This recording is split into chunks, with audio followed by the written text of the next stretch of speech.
Hey everyone, I have on with us today Kim Nissen, and we are going to talk about her journey through eczema with her children. And I'm excited to have her on because we're all learning by now that you have to advocate for yourself, you have to advocate for your children, and it can be really hard to find the right people to help you. And it can be extremely frustrating, it can be expensive, it can be all these different things. And our medical system is not perfect and we're all learning and doing the best that we can through it. But I'm really excited to talk with her because I've dealt with some eczema stuff with Jovi as well, and it was a headache, and we still never really got down to like what was causing it. So I'm really excited to talk to you today to see what you learned through your journey. So thank you so much for coming on the podcast. Sure. Thanks so much for having me. It's definitely been a journey for sure. There's a lot that I've learned. I've done a lot of hours on PubMed. So I try to go straight to the source whenever possible. And if I can even just help one mom kind of figure out even where to take this or what direction to go to kind of figure out their own struggles. And I'm happy to be here and help. Yeah. Well, it's interesting because I feel like you see it in like every mom forum at some point, them talking about their kids having eczema, and then you get a lot of different advice. And we had an eczema episode like a year or so ago, and she was talking about that there was like 4 different kinds of eczema. So not every type or topical treatment or whatever is going to work for every different kind. So it can really be a hit or miss trying to figure out what's causing it, how to keep them comfortable, what to do.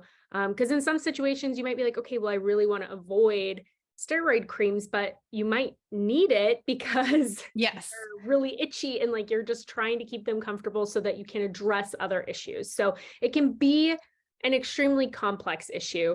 Whereas I think a lot of people who haven't dealt with it might be like, oh, eczema, yeah, dry skin, right? You just put on some extra lotion and you'll be fine. Yes. And it's good that you touched on that because I think our journey has kind of covered the gamut of everything. And I think that's what made our journey and everybody's journey is so different and unique, but we quite literally had to try everything. It's always trial and error, and knowing where to start can be so complicated. And then sometimes you have overlapping issues that all contribute. So it's just chaos. And when you're going through it, it feels so isolating. And when you don't even know what to search for, sometimes that can be extremely frustrating. If, a lot of times we were so fortunate because we had an amazing care team, an amazing support system who really guided us and listened to us. And I think that was a huge advantage, which I feel like so many moms don't get. And sometimes, like you had talked about advocacy is such a huge part of this, and being able to know where you can go to find the research that you need is also just a huge asset. But having a care team and even just parents and friends that support you through it is huge, because otherwise it can feel really, really isolating. Yeah, absolutely. And it's great that you did have that team because, again, like it's hard finding sometimes the right providers for different situations. Like even I'm learning in motherhood, just even with like pediatricians. I love our pediatrician. They're absolutely awesome. They're so supportive. But I don't agree with everything that they say. Most doctors only have limited research in certain areas. But I know that if my kid is sick, like our pediatrician's awesome. Like if our kid has something going on, I'm calling them. We had like a weird emergency months ago and I'm on the phone with our pediatrician at midnight, talking to her, and she's talking me off a ledge, calming me down. And they're absolutely amazing for that. But sometimes when you say, we're dealing with this issue, they're like, oh, try this. Okay, whatever. And you're like, I feel like it's something different. That's also when your mom intuition, your parental intuition kicks in, and it can be hard finding that team. So I'd love for you to share with us, like, who was your team? Like, when did you go to them? What did they say? And how did you feel supported through that? Sure. I'll start from the very beginning. So I know on the microbiome episode, one of the things that she covered was just the different areas of microbiome. So I'll just start with the very beginning. I had a relatively uncomplicated vaginal delivery. It was unmedicated. It was she was sunny side up, so it was definitely stressful in some capacities and a lot longer than I would have liked. But from that perspective of access to the microbiome, or however you want to position it from that standpoint, it was a relatively uncomplicated delivery. I breastfed her, so that was one thing that kind of took us through and is another complication, if you will, of this journey. But I had breastfed from the beginning, and I started to notice around kind of a 2 to 3 week time frame that she was starting to get a rash on her face.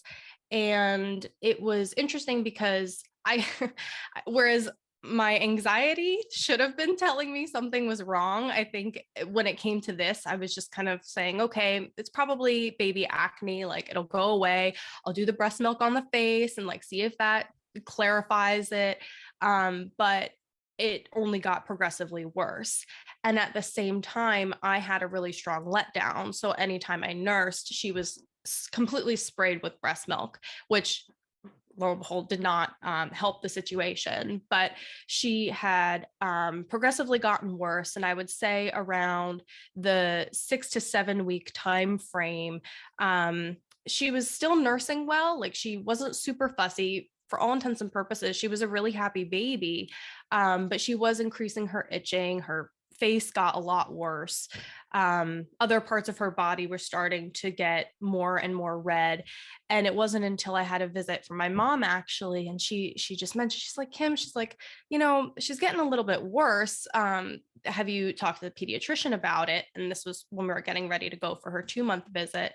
And I was like, are you sure it's not just baby acne? And she's like, no. She's like, I think you might be dealing with something a little bit worse. So then, of course, I feel guilty because, here I am thinking, oh, no big deal. It's just going to go away. And then that's when I'm like, okay, I'll bring this up to the pediatrician at our next visit. In the meantime, I want to say it might have been the same day, maybe a couple days later, I was changing her diaper and I noticed that she had almost like a egg white consistency and also a blood streak through her poopy diaper, which was extremely alarming. I was like, okay, the eczema can wait, but this cannot. So I reached out to the pediatrician on-call number, and the nurse was like, save the diaper, bring it in. We'll do what's called a fecal occult stool test, and it basically tests for blood in the stool, trace evidence of blood in the stool. So we brought it in, and the doctor is trying to keep me calm. She's like, because basically what it is when a baby has stool in their diaper, when a baby has blood in their diaper, it basically is indicative of their colon and GI tract being so damaged that it's bleeding, because it has no other, it's just a cause and effect. So it's usually indicative of an allergy for kids. In adults, it's much more severe, but that's one of the kind of starting points that they use to determine whether or not your child would have an allergy, is whether or not blood is present in their stool. So I was like freaking out at this point, like, oh my gosh, how did I not think to do something about this sooner? And really having all these feelings of mom guilt. And the pediatrician tried to reassure me. She said, it's probably going to come back negative. We don't have to, don't freak out yet. It comes back positive.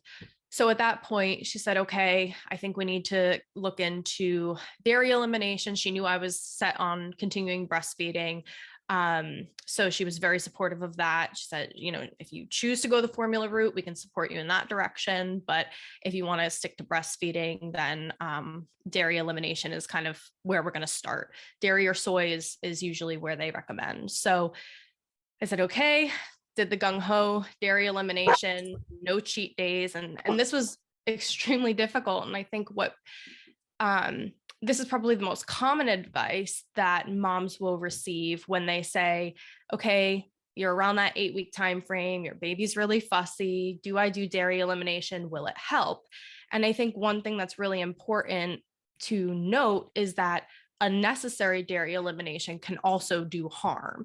And I don't mean that for people who choose a vegan lifestyle, like that's completely their choice. There are certainly other avenues of, nutrition and that sort of stuff that they deal with on that spectrum. But for people who want to have dairy within their lifestyle and they think of it as a temporary solution for overcoming some of the GI upset symptoms that their baby might be kind of experiencing as part of their normal GI growth and development, and that microbiome kind of establishing itself, that's where I think some of the advice to eliminate dairy comes too prematurely.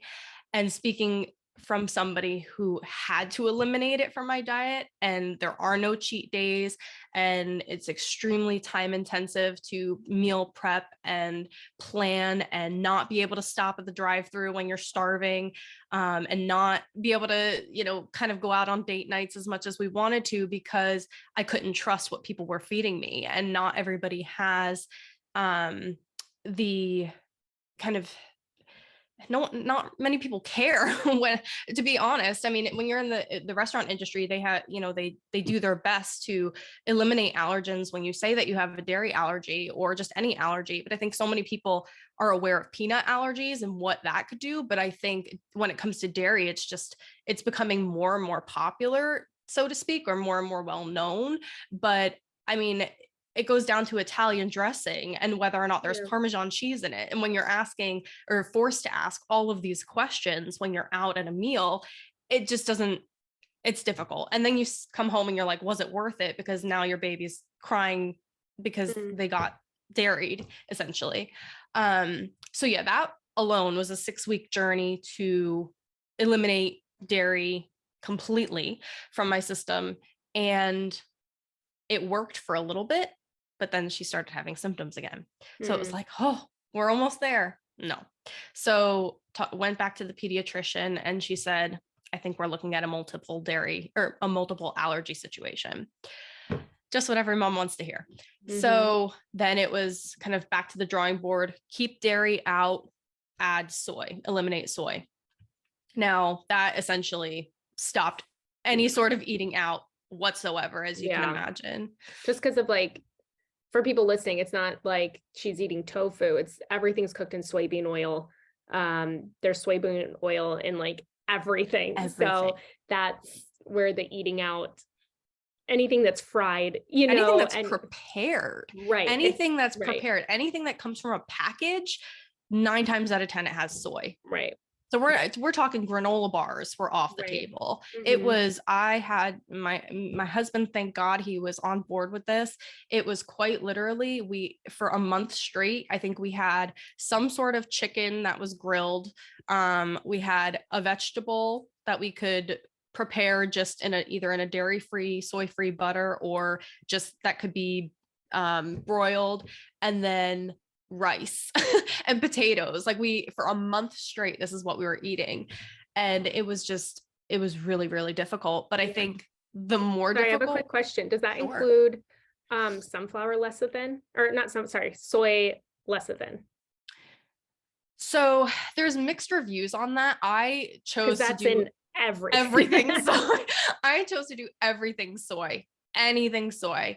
Because you never know what the derivatives are or what exactly she was reacting to. So it was everything soy. And at the same time, I had proactively started a food diary. So I was logging every single meal, anything that went into my mouth, I was doing. I was also nursing. I was also trying to prepare my meals and cook for me. Thank God my husband had a pretty decent paternity leave, so he was there really supporting me through this. I had an amazing mother-in-law and mom who did everything in their power to make sure that they were supporting whatever ingredient I was pulling out at this time. I mean, this was right around the time of Thanksgiving when we normally have 23 side dishes, and my mom was going through all of the stops to make sure that I could eat the normal things that I would have in some sort of allergen friendly capacity.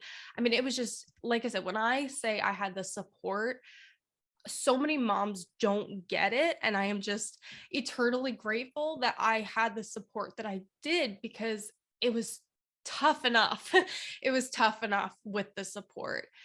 And so I was doing the food journal, logging everything that went into my mouth, and I would still see her flare up on a regular basis. And at this point, it was, we just have to wait until she gets to 6 months because that's when we could do allergy testing. Mm, man. So there's like So, nothing they can do before then. They can't do the pricks on the back or like the other things before then. so 6 month is when it's recommended because that's when you get the most accurate readings, and they Hmm. don't like to do blood work. So it's basically Right. the pricks on the back are the gold standard allergy testing. It's not recommended before 6 months because it's not considered to be as accurate. And then the once you get some sort of results from the skin pricks, it's usually confirmed with blood testing. However, blood testing can be a little bit, it's obviously a little bit more Traumatic. invasive. Yeah. Yeah, and babies like veins are so tiny, and Right. so they try not to start there if they don't have to. Right. But it is recommended for confirmatory testing. So the So wait, problem with at us, this part, like at this stage, how old is she? so we're talking between 4 and 6 months. 4 and 6 months is kind of, we had to go 2 months where her skin was completely broken out. It was at this point, we had to treat the topical issues before we could, while at the same time trying to treat the gut issues. Hmm. Um, Did it seem like it was bothering her skin? Yeah, she was, I mean, she was never a great sleeper. But it was horrible. I mean, she was up some nights every hour and 45 minutes. She was constantly scratching, and that would make it worse. I think and this is kind of where I was struggling as to where to kind of go when I was talking about this, because there were so many facets of what was going on. But when we talk about what we did topically, in the meantime, before we got to allergy testing, it was okay, let's try the hydrocortisone cream. Let's try, we had to do prescription ointments to try and calm the infection. We had, because we didn't want it to turn into a staph infection because that's how bad it was getting. I mean, when I say her face was completely red and raw and bleeding and oozy, I Mm, mean, that's the state that we were at. And baths were not calming. mm, It was not a way to calm relief. at the end of the night. Yeah, it wasn't relief. I mean, she loved water, so while she was in it was fine, but it can also flare up after bath time. So it was a process. But bleach baths, a lot of people don't know about bleach baths, and when I heard about it, I was horrified. I am a limited chemical cleaning type of person, so the fact that the pediatrician was recommending adding bleach to the bath to help kind of stave off any type of infection, so that way we wouldn't have to put her on antibiotics.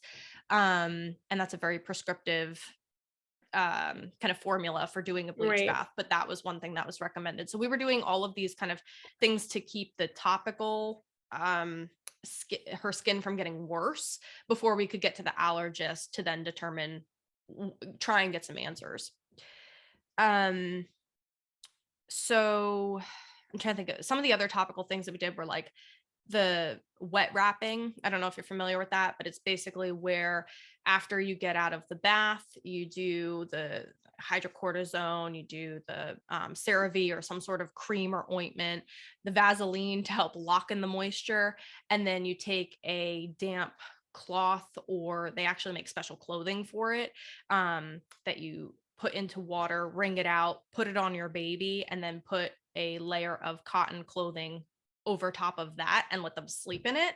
And then by the next morning, it helps trap in all that moisture. So that way, and we did see really good results with that as well.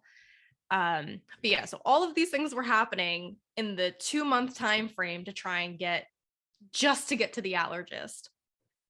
And the point of that and dealing with the skin was so that we had enough clear skin to be able to do the scratch testing. Mm, Because by the point that we got to the allergist, and again, I think it was difficult because even getting access to a lot of these appointments can be challenging. So we live in the Philadelphia area, and CHOP is always a great hospital to go to. So is DuPont. I had called both of them and I couldn't get appointments for months. Wow. And you're Wow. already talking about like every day is a struggle, and now you can't Yeah. get out for months. So thankfully our pediatrician knew of a local allergist who was in private practice. He got us in the next week. Wow. And it was perfect. It was so great because he spent the time and energy with us that we actually needed, which I think was a benefit, having talked to other parents who have been to the bigger name Yeah. locations. It was nice to be able to have that specialist. So I was thankful for that. But so when we took her to the allergist, she had one little patch on her back, and we were limited to the number of allergy tests that they could run that day, the skin prick tests that they could run that day, because of the skin Yeah. on her back that Yeah. was unbroken and going to be able to provide the results. Um, so we learned that day she was allergic to dairy, she was allergic to eggs, and she was allergic to our cat. Oh my so that gosh. so that was the one factor that we couldn't eliminate. Like Right. no matter how much food elimination I was going to do, was not going to get rid of this because our cat was on everything. And it was so annoying because she was always on the baby stuff, and no matter what we did to try and keep it clean, it's just the cat. Anybody who has a cat knows the cats are always there, and that's just how they are. But so we finally got some answers, Yeah. but it was a 2.5 hour appointment. Relatively painless for her. They do the scratch testing. He cleaned her up, and then he got the histamine, the hydrocortisone cream to help with alleviate the itching. And he was super supportive of me continuing breastfeeding if that's what I wanted to do. And he also gave me permission at that point, where he basically said, look, like life has to be worth living. And if you're getting to a point where you're so stressed to feed her and you're not enjoying life the way that you need to be, then you need to give yourself permission to be okay with choosing formula if that's what you want. I didn't. And that's fine. I mean, anybody in that position, I think, gets to a point where you just have to do what's right for your Hmm. mental health. And Right. for us at the time, I had gone this far. I'm like, I'm gonna keep going. But I think one of the things I didn't touch on was how horribly my supply actually tanked when I did the dairy free lifestyle, that I actually had to bring in a nutritionist to help me build my supply back up, because it did Hmm. take a hit. And at the same time, I was going back to Yeah. work. There were all these things. So your original question about what our care team looked like was the pediatrician for those first couple of months. Then we got our allergist on board. And then around the same time, I started seeing a nutritionist as well, in addition to a therapist, just for Yeah. mental health care. But I think a lot of people whose babies experience eczema also choose the dermatology route. And we never did that. That was not something that we did, because we were trying to do the topical stuff with the pediatrician. And then with the allergist, he kind of took over some of that as well. But I think a lot of people get frustrated when they go the dermatology route, but then don't address the gut health aspect of it. So that's Right. one thing I Right. think that's worth mentioning. Yeah. Yeah. Like a quick note on the dermatologist stuff too. So probably about 6 years ago ish, I started developing kind of like rosacea on my cheeks. Um, but it would flare up depending on what I ate. So I remember getting a facial once, and I just like asked the dermatologist. They had a dermatologist there. And so I talked to her. She's like, oh, yeah, it looks like you have rosacea. We can do these treatments. We can do whatever. And I'm like, but I know it's a histamine gut issue. Like we could treat certain things topically potentially, but like I know, like I pretty much do not drink at all anymore. But the other night I had an old fashioned um for my birthday and like my cheeks flared up so Yes. bad. But it's not just that. I mean, it's certain foods, and there's certain things that I like to eat, so I'm like not cutting them out, but I know that all of it's like an underlying gut thing that I do need to like figure out and address. But I'm like, man, what if I was just like, oh yeah, so investing in all these treatments for my skin when it's all internal. Yes. And you brought up a huge point too. So one of the things that I uncovered when I was doing hours and hours and hours of research, I found a nutritionist blog, and I wish I could remember her name because I so would love to give her credit, because she quite literally cracked open a door that I didn't even know existed. So when we were still having a little bit of flare-ups with Liv's skin, one of the things I learned was about histamines and histamine intolerance. And other people who are closer to the topic can explain it much more eloquently, but I like to think of it as the cup that runneth over. So Right. you are taking in all of these foods that are either high in histamine or have histamine offload. And if you are only eating those, and that's how your skin is, it's causing your skin to flare up. And again, for people who have some sort of histamine intolerance or histamine overload, it can present in a couple of different ways, but eczema is one of those ways. And when her skin kept getting red when she would have certain foods, I started to wonder why that was, because it wasn't showing that she was allergic to them. So then I dug more into histamine intolerance, and I was trying to overcompensate for the other things that I was taking out of my diet by eating more spinach and eating more strawberries, eating more smoothies, and all of the ingredients that you put into smoothies on a regular basis tend to be higher in histamines. So once I started to work with the nutritionist on kind of reducing those histamine or high histamine foods and replacing them with some alternatives, at least temporarily, then I started to see a huge difference. She was able to offload the histamines that I was basically giving to her through breast milk and just in general, because at that point she was starting her own foods, and really, really started to allow her gut the opportunity to heal. And we Yeah. saw a very noticeable difference once we started paying attention to that histamine Yeah. intake. Yeah. Like I said, I would love to learn a lot more about it as well. Um, because I know it's a big thing. I've also heard too, which again, I don't know too much about it, but um it's I heard that it can even be a genetic component Mm-hmm. to the histamines, like something with the DOAG. I Yes. don't, Yeah. I know I'm It's somewhere so in the in depth. range, but not all of it. So Yeah. you can, but not, there's hardly anybody in the United States that does the detailed testing No. for all of that. And I remember listening to this podcast, and I'll try to find it so I can link it in the show notes if anybody wants to learn more. Um, it was this guy talked about it, and he's a doctor somewhere on the West Coast, and he does the testing, and his wife struggles. So I know when they go out to eat and she wants to have shrimp and a glass of wine, she'll take a supplement to help, and then she doesn't have the reactions that she has. So I'll try to find that for anybody wanting to learn more, and I'll try to do an episode on histamine sometime, because it would be fascinating. I would love to yeah. learn more about it, because that was the one, when I say that was the one thing that clicked, I was like, oh my gosh, this makes so much sense as to why she's still having these reactions. I mean, the allergist and pediatrician had prepared us that when she would get sick, she would likely have a flare up. It's just the immune response. Yeah. When she would have, same thing for vaccinations. And again, especially since egg is a common ingredient, we just knew to expect that that was going to be a day when she would have a flare up. Teething, again, just the extra saliva. And then anytime she had new foods, because of the GI kind of microbiome establishing itself, it was likely that she would have a little bit of a flare up. So we were prepared for all of that. But the histamine part was just the light bulb moment of, okay, this is, and then once we started to address that is when we really started to, we turned the corner, and her gut got better. Her skin just was remarkably different.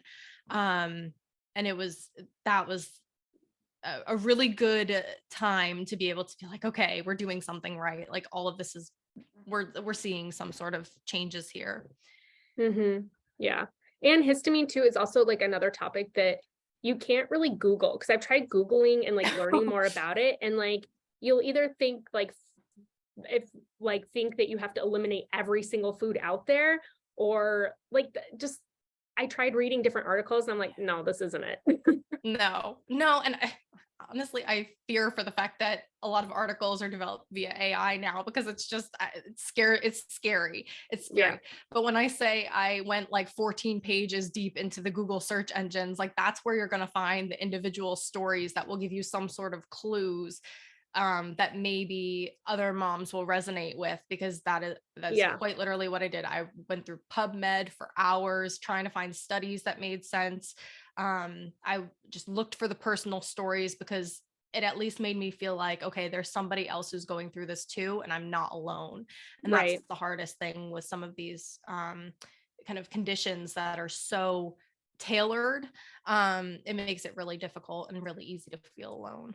Right. Right. Absolutely. So what was your next course of action here?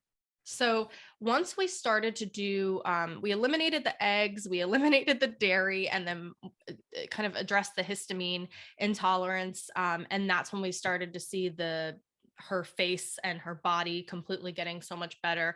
We we were given steroid cream by the allergist. She also got an EpiPen.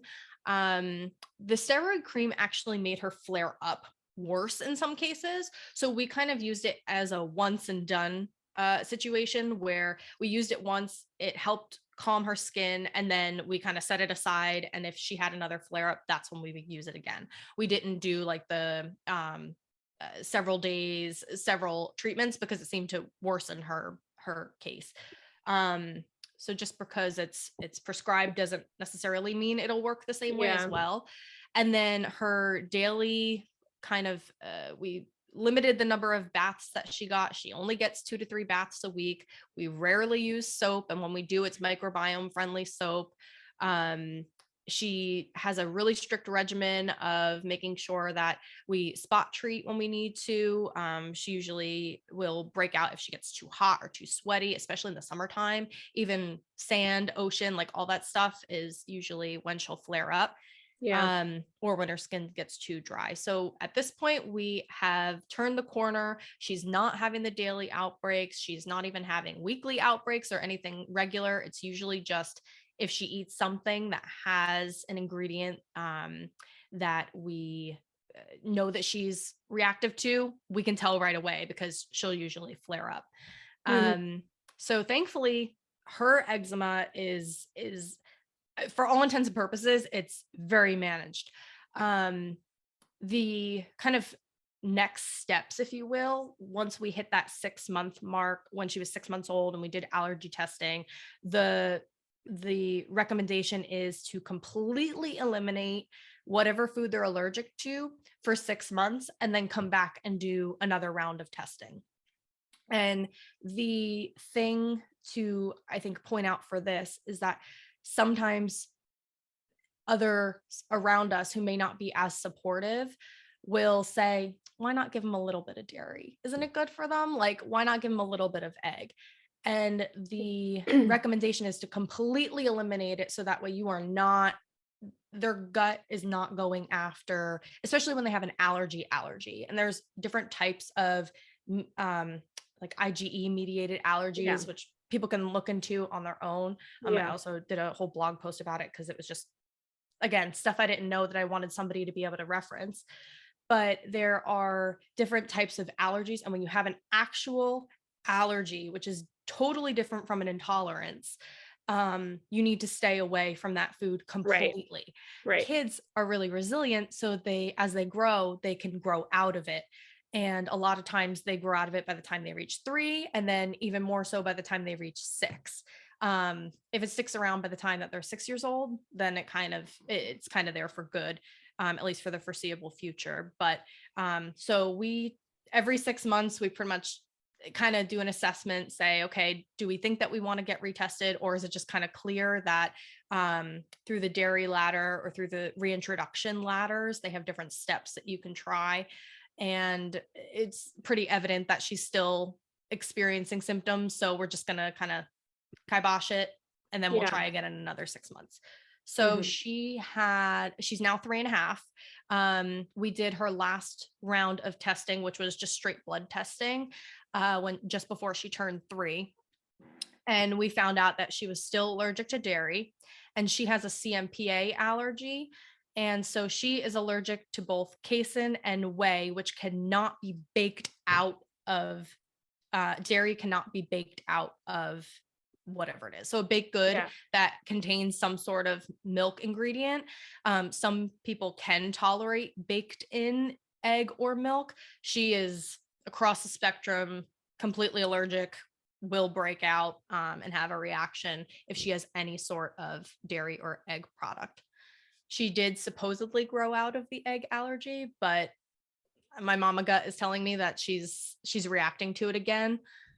So we'll go back in another couple of months and see whether or not she's having any improvement in that area. But I Mm-hmm. don't have very high hopes for it at this point.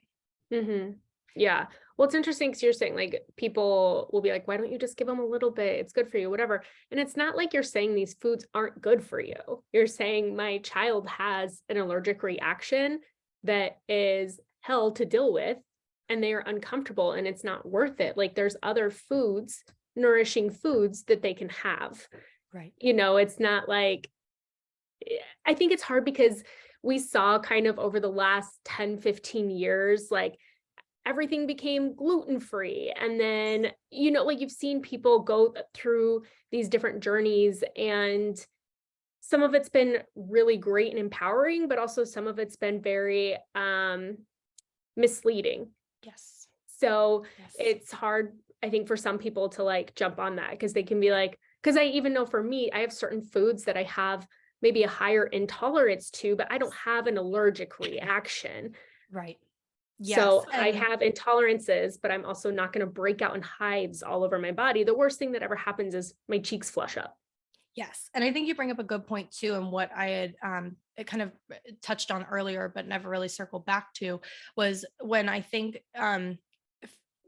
with good intentions, when people recommend dairy elimination to help with some GI upset, they don't take into account that eliminating a food group completely can also do more harm Right. than good within the 8 to 12-month time frame for a kid. So if you really do want them to be able to have ice cream and pizza and like all those things that kind of make up the American lifestyle, for lack of a better description, if you eliminate or reduce access to those foods early on, it can really set them up for poor kind of digestibility and Yeah. or gross allergies to them later on. And that was one thing that our allergist really did point out. He's like, you don't want to eliminate any food that you don't have to, because when I took my food log to him, that was the first thing that we went over when we sat down at that appointment.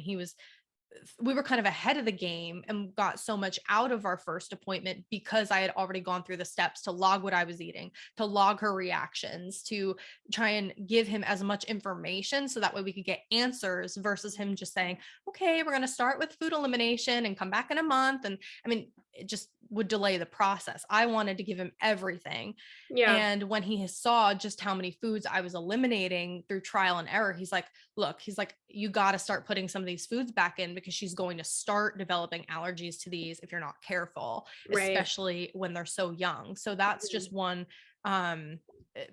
bit of information I'd love to relay, because I don't want moms to have to put themselves into a point where, okay, now they have unnecessarily and unintentionally developed allergies for their children, because it's not fun. So we're dealing with the dairy allergy with our daughter, and I'll touch on the cat too, because I think a lot of people might have questions about the cat. Yeah. So our at the time we had a dog and a cat. Our dog has since passed, but our cat is still around. And I had asked, I had asked the allergist if we needed to get rid of her. And I'm like, it would have been devastating to my husband, who's had her since she was a little one. But he's like, look, I acknowledge that pets are part of the family. He's like, there's no ifs, ands, or buts about that. He said, it's entirely your call, but with cats especially, it's really difficult because they have dander everywhere. It's like that's one of the reasons why cats, people are allergic to cats. He's like, but it's also extremely difficult to get rid of the dander. He's like, so if you remove the cat from the situation, then you essentially have to move to a house that doesn't have cat dander or repaint your entire house. Like, it's incredible how widespread cat dander is. So we made the plan that we were going to limit her exposure to the cat as much as possible. At the time, she was kind of like getting on crawling, but she was delayed in crawling because I had her up in my arms for most of the time as a comfort mechanism. But in her nursery, especially, the cat was not allowed in there. We had the air purifier in there. So she had a set, essentially 12 hours of like not being even in the general house with the cat. I cleaned, I swept daily. I did whatever I possibly could to limit exposure to the cat and just kind of keep the dander to a minimum. And again, she got like kind of washed down at the end of the day. New clothes. I didn't let clothes that were down here, didn't go upstairs. It was very much again, a strict regimen, but it was what we were willing to do to keep the cat around. And I think some people would have their threshold and that's fine, but Right. for us it wasn't an option at that point. And I think if she had gotten worse, then we certainly would have reconsidered. We were willing to try what we needed to do at the time, and our pediatrician actually kind of cautioned keeping the cat around, because while the allergist was more kind of flexible about it, the pediatrician was like, look, this is going to go one of two ways. She's either going to develop Thanksgiving syndrome and she's going to basically develop a tolerance to your cat, or it can develop an asthma, and then that kind of becomes a complete game changer. So again, it's rolling the dice a lot of times to try and figure out what's it going to be for your child. Yeah. And I'll include an article in the show notes about introducing foods to avoid allergies, because I remember that is information that changed before. Even like peanuts, they were saying don't introduce till 1, and then they're like, hey, at 6 months start it out, because that actually reduces peanut allergies. But it goes the same for other foods. Like so many people that hopped on the gluten-free wagon, then their kids now have gluten allergies because they were never exposed. They didn't develop any way to process it. So I'll include some of that. But I also want to touch on the point, like at the beginning of the story, when you said, you had an unmedicated vaginal birth. She wasn't on antibiotics. So like if we go back to that Ara Katz episode with the microbiome specialist, like, and you breastfed. So that's like all gold stars, right? So those account for so much of the microbiome, the skin, the gut, the everything microbiome. So sometimes things seemingly go according to plan, like you did everything possible to set this up for her, but still sometimes things happen. And each situation can be so nuanced, because I also know people who had a C-section baby that was formula fed and on antibiotics, and they seem to have zero issues, right? So it's like, wait, I tried everything I could to set her up for this gut microbiome. And a lot of times things are out of our control. Like I shared before, Jovi was on antibiotics the first week of her life, and that was out of my control. But each situation is so different. And so it can be frustrating when you feel like I did everything I can. Even the moms who end up in a C-section that was unplanned, that this isn't how I saw things going down, or whose breastfeeding journey doesn't go as planned. There's so many things that can change what we're trying to do to set our kids up for the best microbiome health. But like you said too, kids are so resilient, and the point that you're doing everything you can and that you love them so much, and you were cut so many things out of your diet, like that is so hard. And it's also amazing that the allergist gave you permission, like, hey, just so you know, like you have permission to supplement if you are no longer enjoying life, that you're not able to eat foods that you love or enjoy, or that it's just becoming an overload.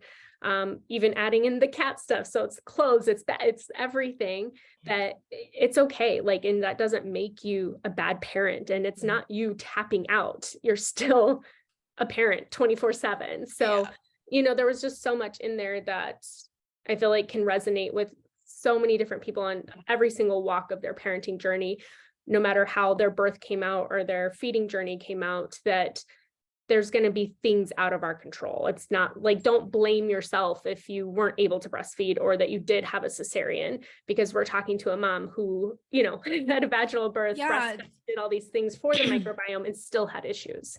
Yeah. And I think the bizarre part too, like, so I have lactose intolerance just in general. I don't have a dairy allergy, but I always had lactose intolerance, and like ice cream and that sort of thing would always bother me.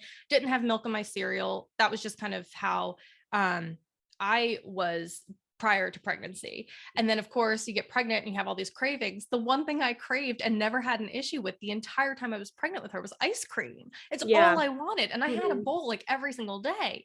So then for her to come out and have this dairy allergy, like it was so bizarre to me that this was a case. If anything, I thought she was going to have a peanut allergy, which our son does, because I hate peanut butter and I always have. So that was something I forced myself to eat during pregnancy. So that way she would be exposed to it. And then when I was nursing her, to make sure that she did have access and exposure to it. And she's completely fine with peanuts, but dairy is just another story. It's really, really wild how that happens. Well, so one of the articles, so the lady whose podcast I listened to, so it is the DAO gene, not DOA. I don't remember what I said earlier. But what's really interesting is in pregnancy, the placenta produces high amounts of DAO, which can help you have relief during pregnancy if you're having certain like histamine or intolerance issues. Your placenta is producing higher amounts to help your body like not have that. Like our bodies are so cool. Yeah. It's really wild. Really wild. It is. So you went through all this with your daughter. She's 3.5 now. You had another kid. What happened with your son? Oh my gosh. So thankfully, having gone through all of this, I was thinking the entire time, I'm like, please, please, please don't let our son have eczema too, or the same issues. I was prepared for it. I knew that it was likely we would have another child, potentially with milk allergy. But I was just praying in my heart of hearts that, you know, this time it would be a little bit different. It wasn't. So we had our son back in October of 2021, and he around 3 weeks started to develop a little bit of rash. And I think I was better prepared this time. I was like, okay, you know, we're going to get to the bottom of this because of everything that we have been through with Liv, and just all the research that I had. I was like, okay, we're going to cut this off as early as possible. Reached out to his pediatrician, and actually back up. So his started presenting a little bit differently. So he did have the rash, but it certainly wasn't as bad. It didn't develop, but he had acid reflux. So it really resonated when you had on the one guest who spoke about acid reflux, because that was just a whole nother level of just, I don't even know how to describe what I was feeling. I mean, the only way that I can describe it for me personally, and I know everybody has their own kind of process or experience. I have witnessed 2 people pass away. 2 of my grandparents were on hospice, and I was privileged enough to be there for their passing. When I say that I felt like my son was experiencing the death rattle, that is the only way I felt like I could explain this to the pediatrician. I was like, it was scary. It was really scary.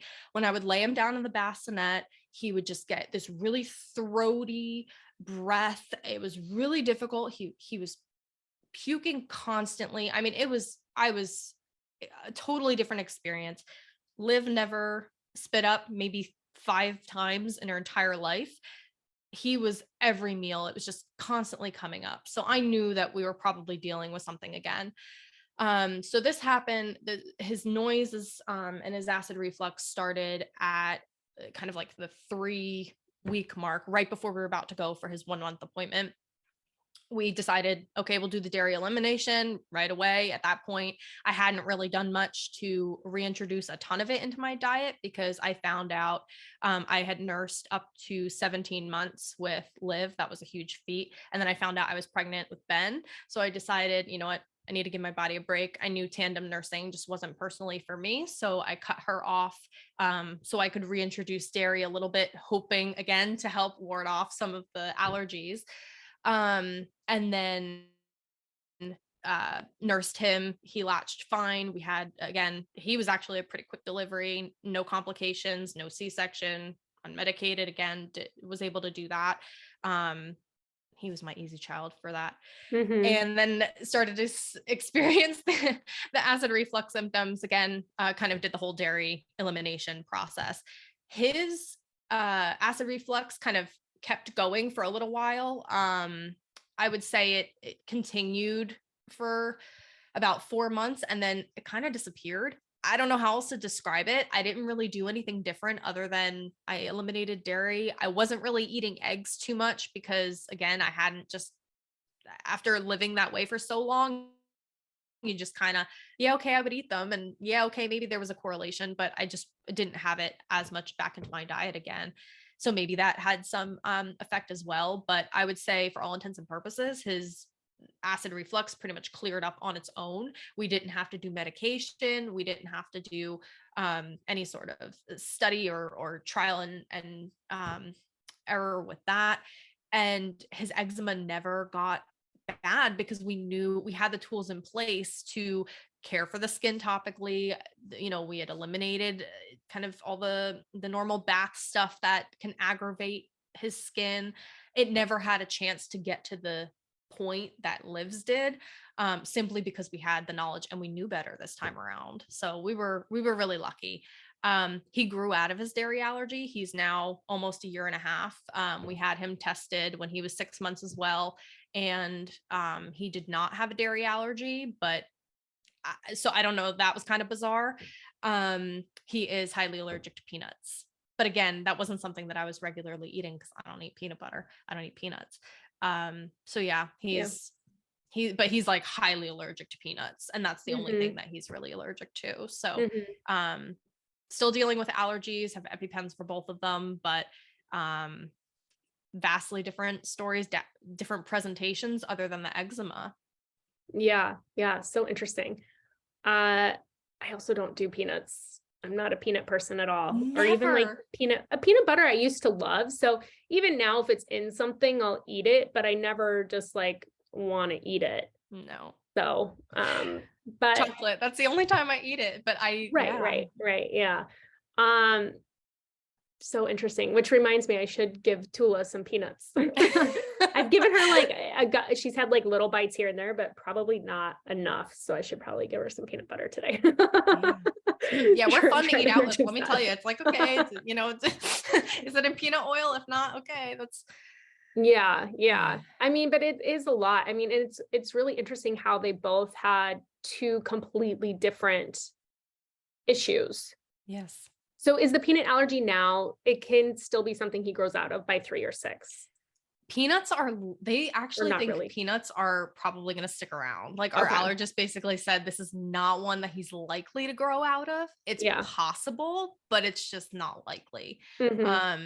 So yeah, to be determined, I guess we'll see. But I guess there's something with the nuts. I don't know if it's just the makeup or the type of protein that it is that they're allergic to, but I guess there's more research to indicate that peanuts is not really something that is likely. Which there's a lot of research on peanuts as far as them being a PUFA, and which I don't know tons about. Again, should do some more research, but peanuts are actually something that's always irritated my gut, which I didn't realize until, because I never had tons of it.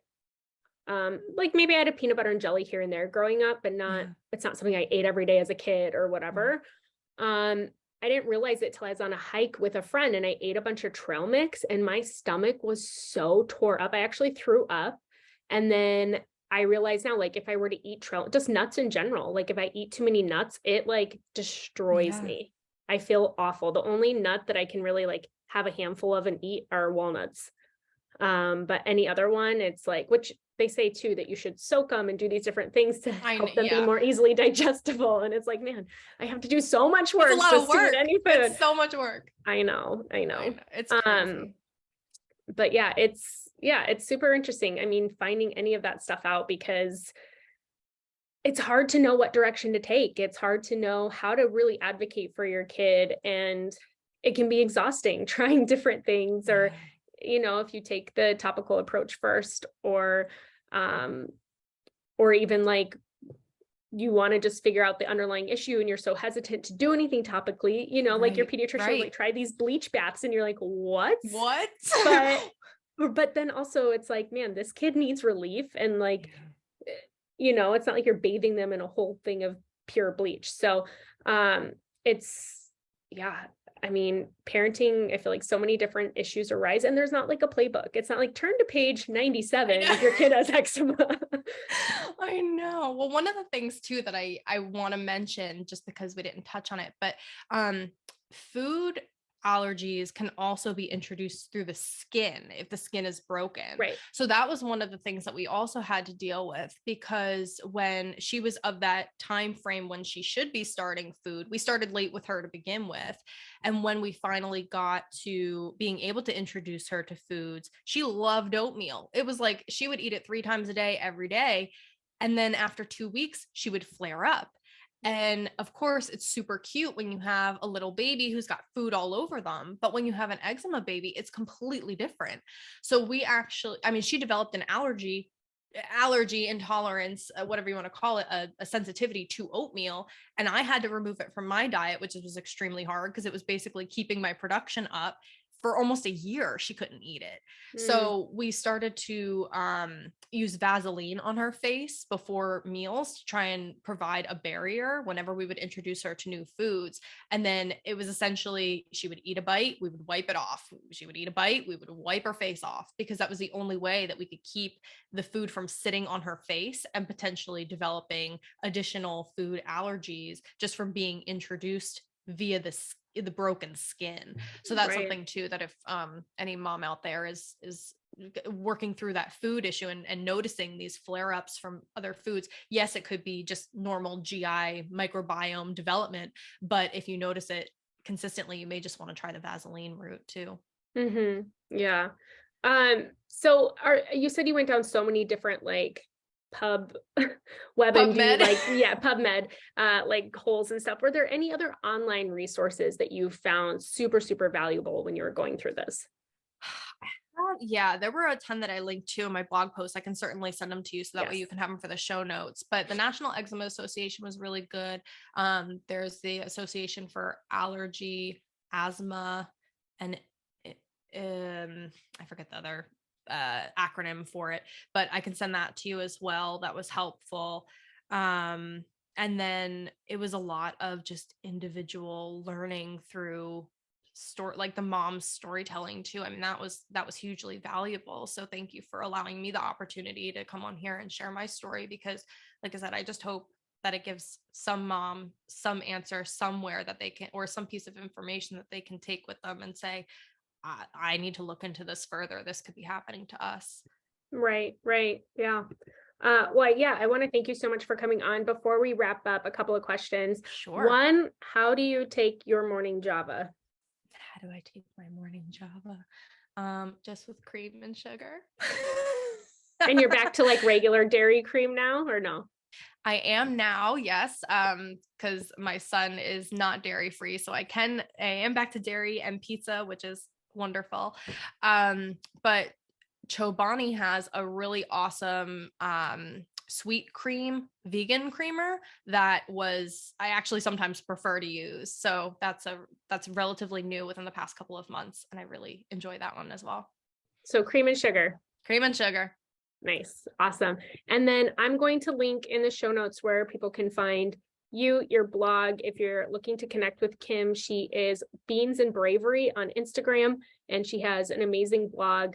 Like she said, she's already done so much of the research for you. So she's a great wealth of knowledge. So you can reach out to her on Instagram or check out her blog, which I will have all the links for in the show notes. And I just want to thank you so much for coming on and sharing your journey, and also just like commend you for like the advocacy that you did for your kids and like the willingness to try everything. And it sounds like so much, but like you realize how much you're willing to do for your children. Thank you. I appreciate that so much. It was a lot of work, and I wouldn't have been able to do it without the support system that I had. And I'm so grateful for them.